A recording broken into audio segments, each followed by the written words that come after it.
Bonjour, Salam alaikum oder guten Morgen, was ist dir lieber? Podré hablar en español, ma es un poco difícil, pero I am learning Spanish. But here's the thing, you know what? When we talk to people, and that's what I love about communication, it's part of what I do for work, right? But here's what I love about communication. People communicate all the time. I'm communicating to you right now. I'm communicating to the whole world, everybody who's watching me right now. But the thing is, if I don't speak your language, you will not understand me. So one of my things that I like doing, the passion that I have, is obviously training in communication, but also talking to the people in a language that they understand. And you know what? There's much more than just the language. There's the way of talking. There's the body language. There's that connection. And I think what we're doing right now is really connecting with one another. So yes, I do speak many languages, but that's because of my background. My mother is pure German. My father is half Palestinian, half Turkish. I was born in Lebanon. I lived in so many different countries. That is what makes me me. Because what I always like to say, and here's a message for everyone, what I really learned, I'll tell you a little bit more later on what I actually did in my life, etc. But what I really learned, I didn't learn in any university or school or course or anything like that. I learned from people. People just like you. People in the different countries I went to. And here's the message. There is no right or wrong. I'll repeat that. There is no wrong or right, because it depends on how you see things, right? And I love when people really understand that, get to know each other, get to learn from one another, get to learn from experiences. And I guess that's what we're doing right here, right? What brought me to Ras Al Khaimah? Oh, I will have to go into a very personal story here. Just like I just introduced myself, I lived in Lebanon, I lived in Germany, I lived in Saudi Arabia, I lived in Finland, I lived in Dubai before. So I've been traveling a lot around the world, and every single part of the world has something interesting, something that makes it worthwhile. But again, every single part also has negatives. And I think this is one message that I also always like to tell people. There's nothing that is 100% good and nothing that is 100% bad. You know, we tend to, as people, focus on the negatives more than the positives. That's just because news is not negative. There's so much negativity there.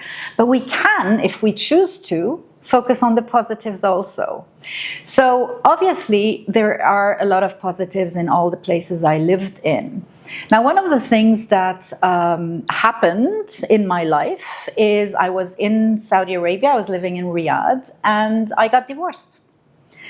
When you get divorced in Saudi Arabia, you don't have a residency anymore because I needed to choose. And then I stood in front of that huge opportunity. Where do I go? I have the whole globe in front of me. Do I go back to Lebanon where I was born? No, it didn't resonate with me anymore. Do I go back to Europe, to Germany, Finland?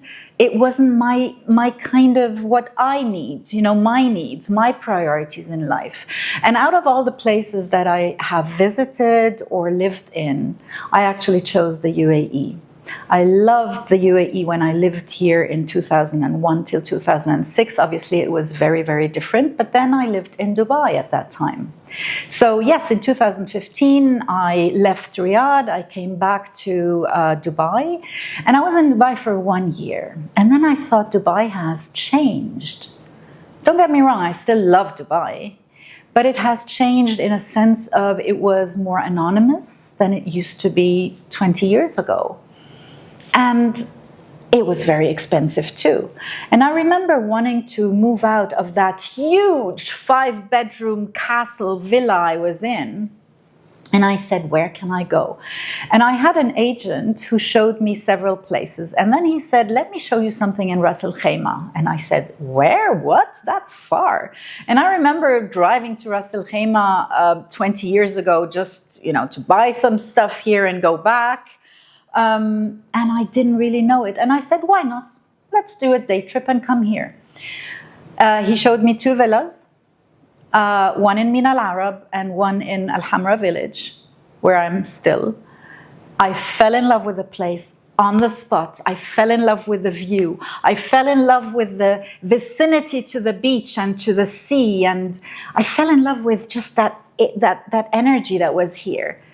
And I signed and I moved here, and I've been here ever since 2016, and I love it here.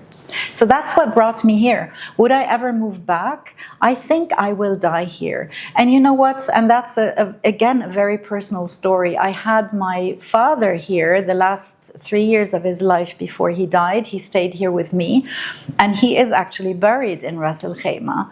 And I have now my mom here with me. She came 2 years ago from Germany. She's 90 now, and she's living with me. And one of the things that she said when she came, she said, I want to see where Dad is. I want to see where he is. So we went to the cemetery. She saw this. And it was like choosing an apartment, you know. She said, okay, I like it. Here's where I want to end. So both my parents, one of them is already buried here. The other one will be buried here. And I know I'm speaking about death, but that's nothing, you know, that's part of life, nothing bad. But she chose her space, and her space to stay will be also Ras Al Khaimah. That's how much we're connected here. So RAK offers so much. Obviously, not many people know we have these mountains, the highest mountains here in the UAE, where you can go hike. I'm saying that, I'm not a hiker. I'm actually not someone who enjoys a lot of movement. But what I really enjoy doing, and I said it earlier, I enjoy the vicinity of the beach. So what I do is I actually go down to the beach every single morning, at least when I'm here. I travel a lot for work. So like I said earlier, I do trainings. Most of them are in Dubai, in Abu Dhabi, in Saudi, in Europe. I travel a lot. But whenever I can, when I'm here, I go down in the morning, I go to the beach, and I do a beach walk and talk. So again, here's something for everybody who wants to watch my talks. Go on my YouTube channel, and I do a very inspirational talk in the morning. So whatever comes to my mind, it is just something for you, actually, all of you, to think about. So what was it? What was it this morning? I can't even remember what it was, but it was something like, okay, you know what? People come and go, things happen. Sometimes, oh, I know what I was talking about. I was talking about hardships that come. And the reason why, because it was hotter than last week. And I said, sometimes we have hardships, right? It's hot. But then we still go and do the things that we like doing, or sometimes we move through. Anyway, I was talking about something. But that is something that I really enjoy doing. Going down to the beach, having my feet in the sand, having my feet in the water, and just doing that. I also love sitting here on my balcony and enjoying the view of the water, of the ocean. And another thing that I love doing is entertaining, seeing people, having friends. And that's also one of the great things that happened when I moved from Dubai to RAK. In Dubai, like I was saying, I had this huge villa with these huge walls surrounding it. And I lived there for 1 year, not knowing anyone. And then I moved here. And now, whoa, I know so many people. We enjoy sitting together and having dinners and cooking and having drinks, etc. And that is really the nice thing about RAK. It still has that closeness, that intimacy of people knowing each other, being there for one another, helping each other. Beautiful, wonderful. Many people, especially my friends in Germany and in Europe, think as soon as you go to the Middle East, you don't have a say anymore. I think that in the Middle East, and especially here in the UAE, and maybe especially in RAK, you are treated, you're valued as a woman. Women seem to be hidden somewhere in the background, but actually they are the forefront. And you know, I've lived in Saudi Arabia also, and people have said to me, how can you live there? You have to wear abaya. And I always said the abaya is the most beautiful thing that ever happened to me, because you know what? I could be naked underneath this. Nobody would know. I still go a lot there and enjoy the style, you know, just wearing, like I'm doing now, actually similar, right? Black, and then just a abaya on top open. It's very easy. The other thing about living here as a woman is you are very, very much respected. Respected in a sense of you go somewhere, you even have lines for women to not wait so long. You have every single parking you go to, you have disabled parking, and then you have the parking for women with babies, and then you have women's parking places. Where do you have this in the world? Yeah. A lot of times when I'm in trainings now, and I'm seeing this more and more, that women are so empowered to say what they want. We have ministers that are women in the UAE, Minister of Happiness, because believe it or not, we have a Ministry of Happiness here, and it's led by a woman also here. So these are the beauties of being a woman here. You are really respected, you're valued, you're listened to. What else can I say? It's just beautiful to be a woman in this country. Oh, and one more thing, it is absolute 100% safe. And maybe here's a nice story to add. This was 2-3 years ago, I remember. I was driving to the border of where Abu Dhabi meets Saudi Arabia at the very, very south. Don't know if you've ever been there, anyone, but so you drive Dubai, Abu Dhabi, and then from Abu Dhabi it takes another about, I think, 4 hours to get to the border. I was doing a training for the border actually there, but then there was one hotel that was about an hour away where I was heading to that night. And I drove out of Abu Dhabi and driving. And I'm like, okay, you know what? I have to fill gas soon. And I'm driving. No gas station. So at one point I'm thinking, okay, let me just check Google Maps and check, you know, where the next gas station is. And I saw there was none until that hotel. Hundreds of kilometers, 200 or something. So I said, okay, I need to go back. So I took the next exit, turned around, and as I went back, obviously my car stopped in the middle of the desert. It was around 6:30 in the evening. I stopped on the sand in the middle of nowhere. And here's the thing, in every other country in the world, not in every country, but at least in Europe or in the US, I would have been scared as a woman alone in the darkness almost. So a minute later, a young man came, stopped. It was a young Emirati man. He said, no worries. He took me in his car. We locked my car. He took me in the car all the way to the next petrol station. He bought me a canister. He said he didn't accept one single dirham. And not only did he come back with a canister of gas, but also water and chocolate and snacks because he thought I needed that. Then he took me all the way back to my car. He filled it. Then he followed me to the gas station again so I could fill my car, and only then did he go home. Where else in the world do you get that as a woman? Ras Al Khaimah future. What an excellent question. For anyone who wants to invest, there's no better place than to come here. And that's really my true belief. Invest here in Ras Al Khaimah because I think this is a bright future. I tend to see things positively, but you know, if you look at what Ras Al Khaimah has done just over a very, very short period of time, obviously we have the Wynn Casino that's coming up right here, and I can see it from my balcony, but that's not it. This is only one of the big projects that are here. Obviously, this is to attract tourists. The Marjan Island is full of new hotel developments, etc.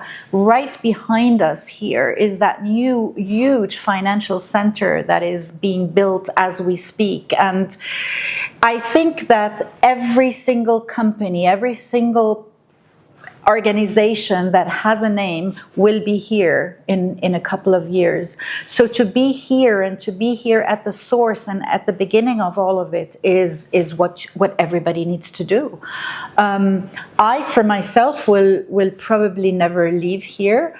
I am branding myself even more to be Ras Al Khaimah based, and not only UAE based, but Ras Al Khaimah based. And I pride myself in that also. And the thing that I see is that Ras Al Khaimah is obviously the next Dubai or the next Saudi even, or whatever it is. But one thing that I'm seeing here is they are keeping a little bit of that heritage. They're keeping a little bit of that traditional side to it. And I think that's how I would compare it at the moment to Dubai. And again, I said it earlier, I love Dubai, and there's nothing wrong with Dubai. The visionaries, the rulers of the whole UAE, starting with Sheikh Zayed. I mean, if you imagine how this country, this whole country was just sand and nothing and some pearl divers. And what happened to that within just 50 years? Wow, wow. And I think it needs a vision. It needs that mentality of how can we put something into action and do it. And so you have the vision, but then you have the doing, basically the action about it. And this is also something that I admire in the UAE. They don't shy away from saying, oh, we need to revise and to go through rules, etc. And Ras Al Khaimah is doing that at the moment. So come visit us, visit me. Happy to host you.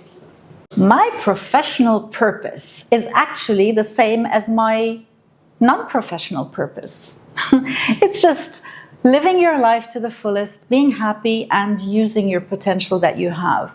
You know, here's the thing. We're all human beings. We're human beings. Even if you look at my business card, it just says human being, because I don't want to limit myself to anything. And that's what I'm trying to bring closer to the people that I work with.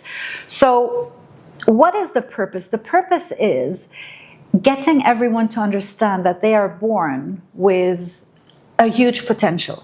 We all can do miracles in this world. However, we're often limited. We're limited by, well, one of the things is our parents. In fact, I have the program that I founded myself that's called hypnoparenting, where I make parents aware of how much are they actually affecting their children when they're young, just by a few words, not intentionally. So please, parents, every parent wants to do the best for their child, and I'm convinced of that. But sometimes we don't know how we are hypnotizing them, right, into believing things about themselves. So you are born with that potential, and then you start believing, oh, I cannot do this because, and we have all of these excuses. So my purpose is really to bring that out in people, whether in their personal lives, whether in their families, whether in relationships. I do a lot of family coaching, relationship coaching, or whether at work. How many times do we have people at work who are not confident with themselves, who cannot communicate with others because they don't understand others, or because there are there are conflicts, etc. So really helping people get the best out of them, living together in, I don't want to say harmony, because we have conflicts, but I see conflicts as a positive thing, right? I see conflicts as gaining ideas from one another, as growing, and we need to grow always and to develop ourselves. And so, so I help people through personal coaching, through personal therapy to discover themselves, but also organizations to really understand what is limiting us. And that purpose I am just putting, I have this amazing new brand that I'm branding right as we speak, and I'm sure you'll hear about it very soon, really combining that corporate side with that emotional side, with that psychology of the human being, and saying, what is stopping me from actually reaching the top? Everybody can. What do I do for society? You know what? I really don't know how to answer that question, because there's nothing specific that I do. I don't say, okay, now I'm doing this or that. I believe that every time I speak to anyone, whether it's someone I know, whether it's a friend, whether it's a family member that I keep here, it's like keeping a dog, but no, that live with me, I mean, like my parents or my aunts or my uncle, whether it's with them or with just friends or anyone, any stranger that I meet, I make sure to always give everyone a smile. I make sure to always give everyone an ear and listen to them and make them feel valued. I have had the opportunity to work with a wonderful woman, an Emirati woman in Dubai. She founded a community for counselors. That was, I think, pre-COVID. For everyone to be able to afford counseling. I used to work with her, and this was pro bono. This is one thing that I used to do. I don't always have the time to do that, but people who know me know that anyone who ever needs me, I'm always there for anyone, whether you can afford it or not. I'm there to really lend an ear. Basically, that's what I do. I would like to say also that I would like to give more to especially the elderly community here in RAK. I have said that my father was with me. He had a wonderful life. My mother, if you asked her today, she's 90. Every day she wakes up and says, I'm in paradise now. She loves it here. And I have been with all my, well, pretty much my uncles, my aunts, my father so far when they died. And I think this is something that also is a part of my work. Helping people transition, helping people die, and helping their families also, deal with that. This is a topic that is a little bit of a taboo. This is a topic that people are scared of. Yet, you know what? To be born and to die are two major components of life. If you're not born, you're not there, and if you don't, you have to die at one point. So I don't know why people are scared of it. So I would love to do more of that work, especially here in RAK, especially with old people, just being with them and seeing that smile on their face when they take that last breath, just like my dad did, is one of the most beautiful things you can do for people. A very loaded question. It depends, of course, what client we're talking about, right? So let's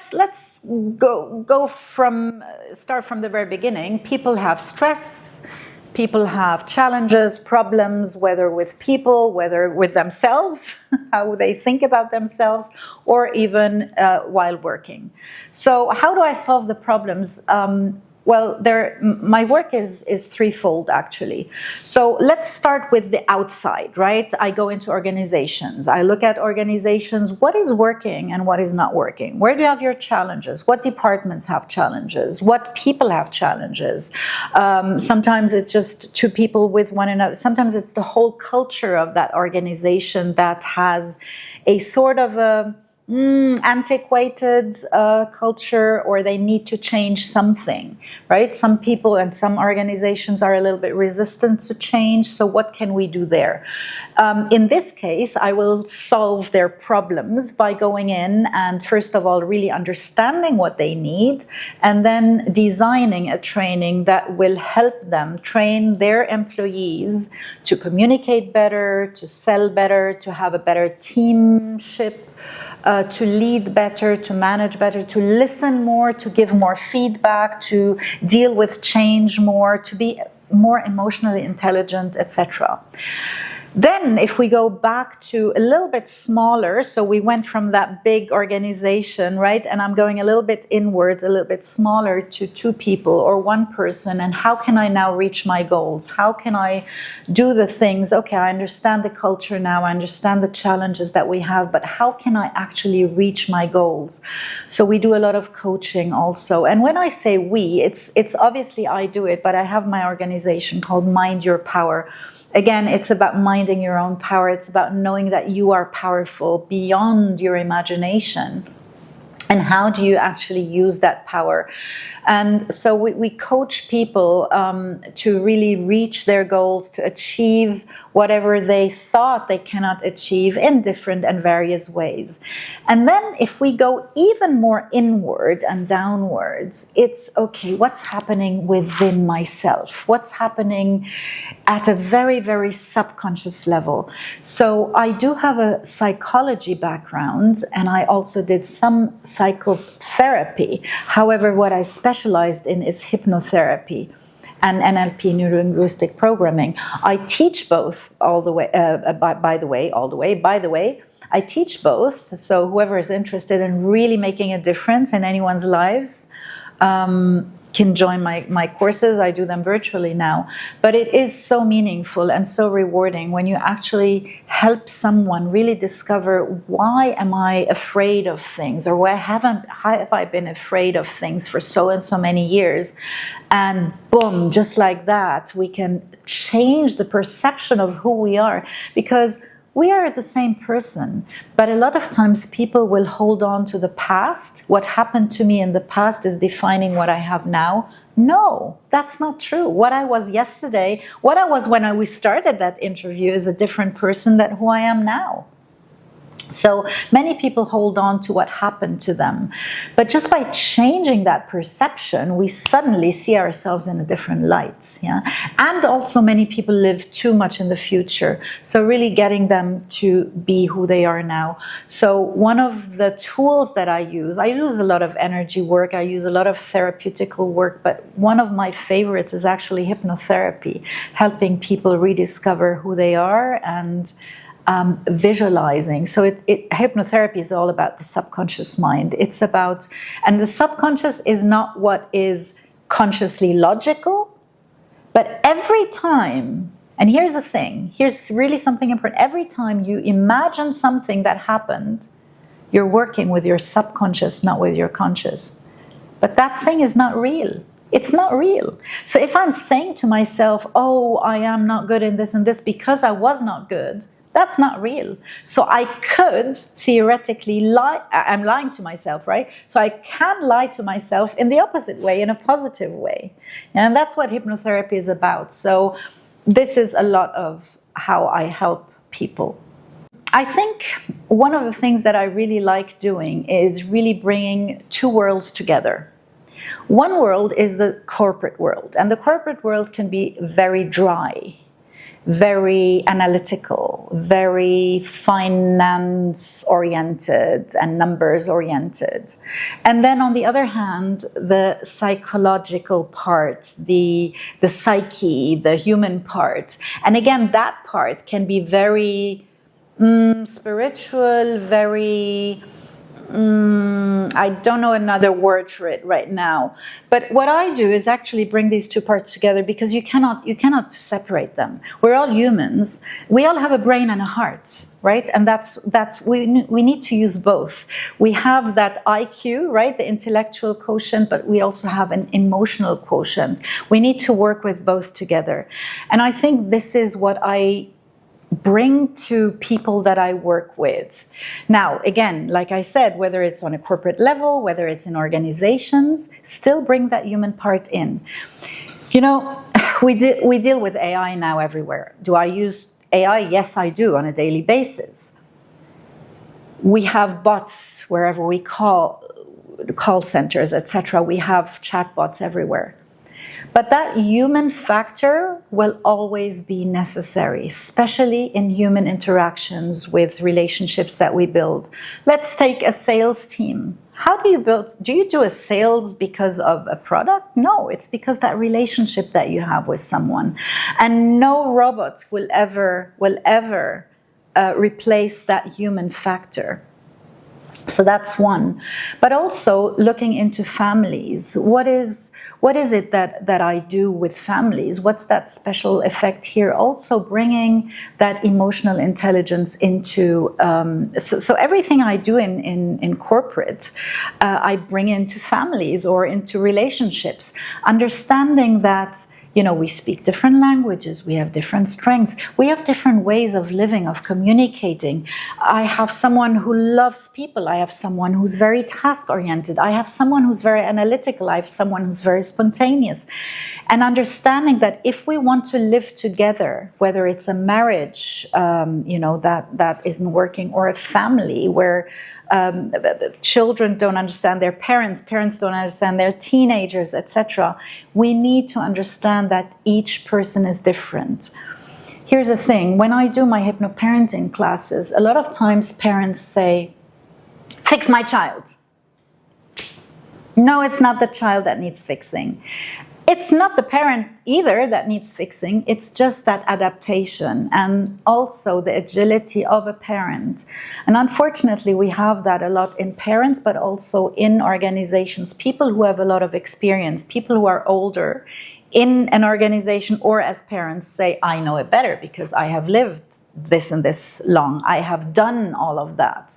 But you know what, as parents, and I'm talking to parents right now, you don't know how it is to be a child today. For leaders, you don't know everything that is being done now and is being done much, much faster. The new generation has different ways of thinking, so we need that agility. We need to change. So what is my uniqueness here? I think really bringing that into families, into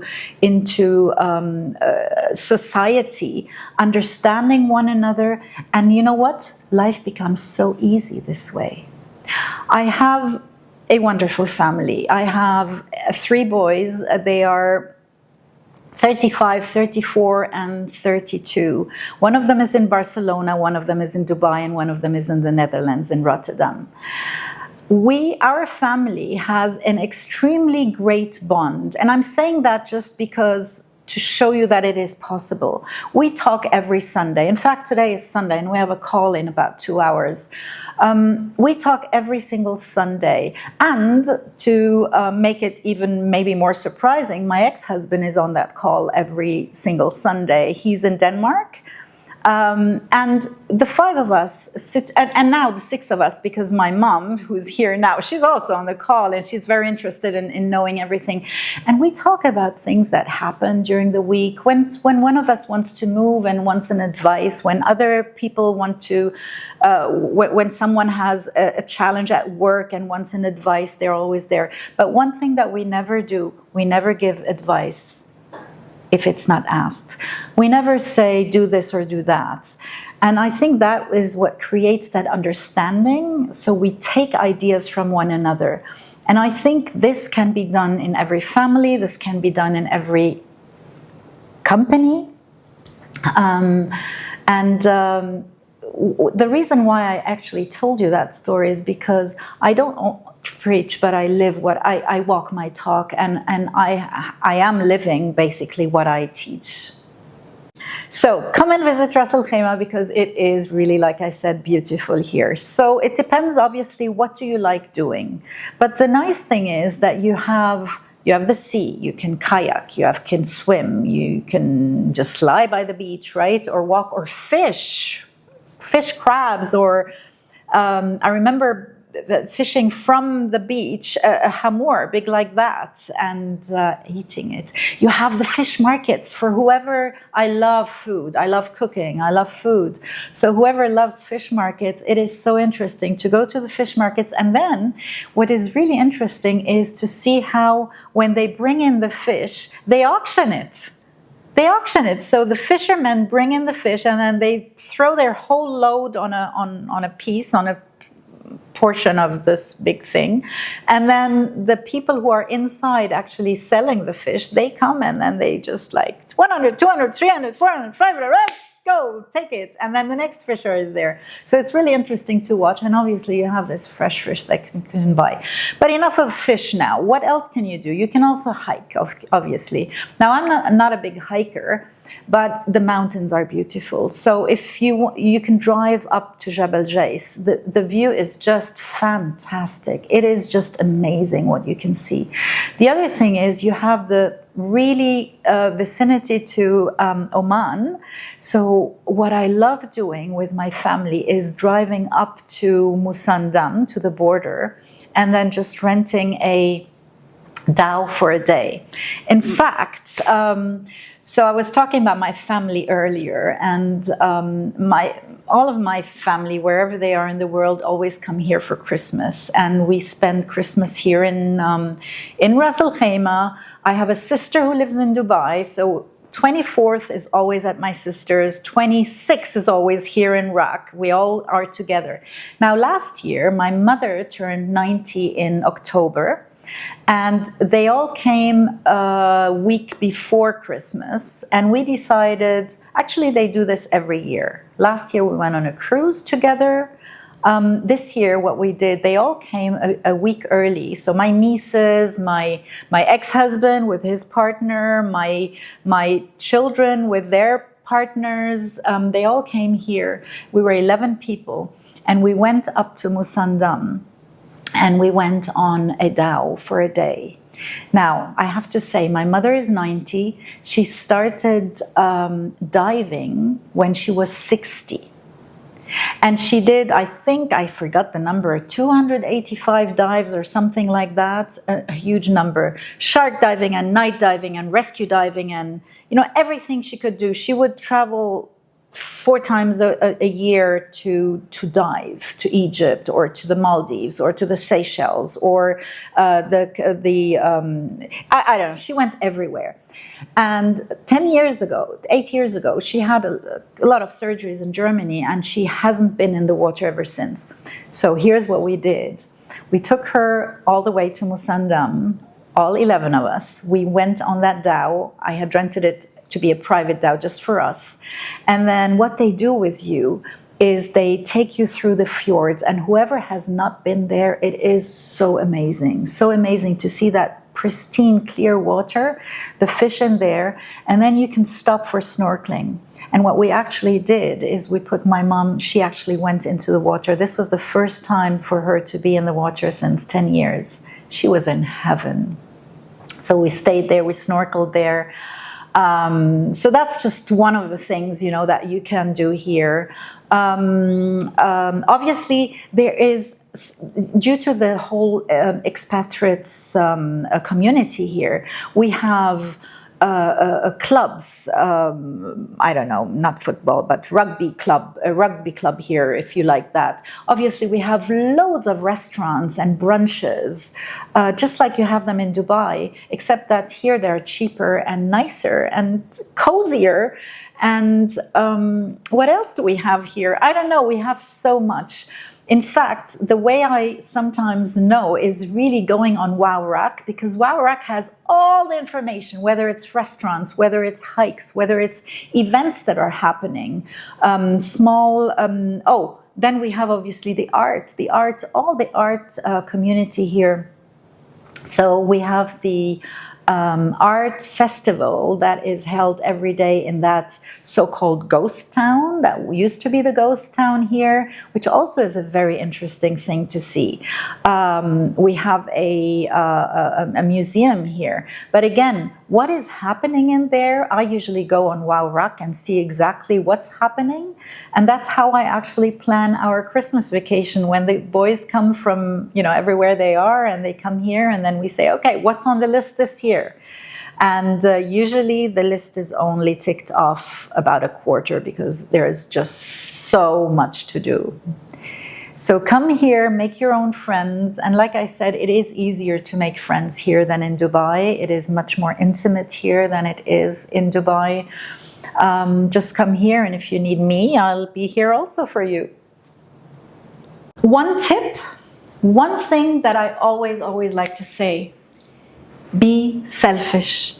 And I know this word has kind of a negative connotation to it, but I am actually writing a book, and I've been writing a book on that since 8 years, and this year I'm committed to finishing it by the end of the year. In fact, really nice story that happened to me in one of my last trainings, maybe 3-4 weeks ago. I was saying that to the group, right? I was saying how important it is to take care of yourself first, to take care of yourself, because if you don't have the strength, you cannot take care of others.